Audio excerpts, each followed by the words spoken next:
আচ্ছা, আজকের এই প্রবলেমটায় কি দেওয়া আছে d² + 3 y = x e⁻x। তো এই প্রবলেমটা যখন আমি সলভ করব তো এর টোটাল যে সলিউশন দাঁড়ায় সেটা হচ্ছে y = cf + dr। এবার এই যে ডিফারেন্সিয়ালটা দেওয়া আছে ইকুয়েশনটা, এটা হচ্ছে কি second order non homogeneous differential equation with constant coefficient.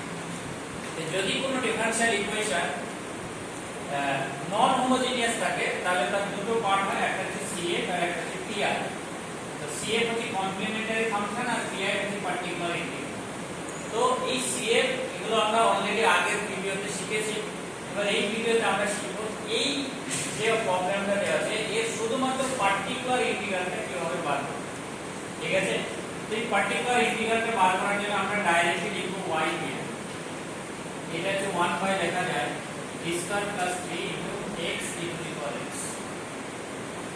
এবার এইটা দুই ধরনের নিয়মে করা যায়। সেটা হচ্ছে আগের রুলসে বলা আছে যে যদি এই রাইট সাইডের পার্টটা যদি কোনো এক্সপোনেনশিয়াল ফাংশন হয় তাহলে এই এক্সপোনেনশিয়াল ফাংশনটাকে আগে চলে আসবে আর d এর জায়গায় x এর যে কোএফিসিয়েন্ট সেটা লেখা হবে।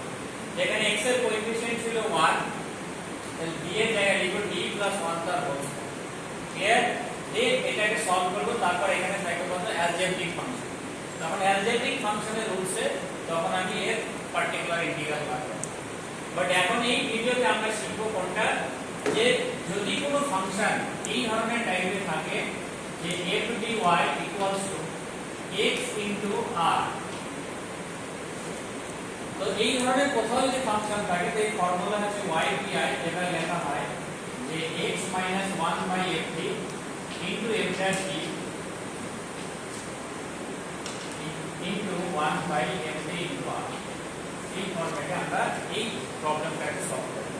তো সেই সলভ করতে গেলে কি হবে, এটা ডাইরেক্টলি আমরা কি লিখছি x - 1/f d মানে হচ্ছে d² + এই টোটালটা হয়ে গেল f d, তাই 1/d² + 3। এবার into f dash d, তো এই f d এর ডেরিভেটিভটা হচ্ছে f dash, তাহলে এইটা ডেরিভেটিভ করলে হচ্ছে কত d² + 3 মানে 2। এটা কমপ্লিট হয়ে গেল। তারপরে কি আছে 1/f d মানে এখানে হচ্ছে d² + 3 into e⁻x। ক্লিয়ার? এবার এই টোটাল পার্টটাতে কিছু করার নেই। এবার এই দিক থেকে আমরা এটাকে সলভ করতে করতে আসব। তাহলে এটাকে যদি আমরা সলভ করি 1/d² + 3 into এটাকে 2d উপরে করে দিলাম। আচ্ছা, প্রথম ভিডিও লেকচারে বলা হয়েছিল যদি কোনো একটা ফাংশনের এক্সপোনেনশিয়াল থাকে তাহলে তাদের কাজ হচ্ছে আমাদের x এর কোএফিসিয়েন্টটা দেখব। x এর কোএফিসিয়েন্ট এখানে 1 আছে, এই 1টা d এর জায়গায় পুট করব।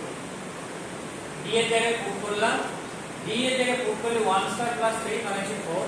তা যদি নট ইকুয়াল টু 0 হয় তাহলে এটা পুট করতে পারবো, যদি 0 হয়ে যায় তাহলে পুট করতে পারবো। তাহলে আলটিমেট এইটা যদি 1 + 3 হয় তাহলে কি হচ্ছে নট ইকুয়াল টু 0 হচ্ছে, তাহলে ডাইরেক্টলি আমি এটা পুট করে দেব 1² + 3 into e⁻x। তাহলে এটা হয়ে গেল কত 1 + 3 4 e⁻x। তা আলটিমেট এটা হচ্ছে x - 2d/d² + 3 into 1/4।